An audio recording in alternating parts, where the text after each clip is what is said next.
ఎలా ఉన్నావు? నువ్వు నిజంగానే క్వశ్చన్ అని అడుగుతున్నావా రాధిక? మళ్ళా సేమ్ రిడిక్యులస్ అట్రాషియస్ క్వశ్చన్ ఇది. ఇంకా మారలేదు కదా నువ్వు. I've missed you. Missed you.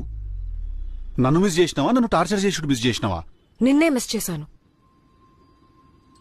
నిన్ను మోసం చేశాను కదా అని నువ్వు నా మనసులోంచి లేకుండా పోవు. మన ఇద్దరి గురించి ఆలోచించాను.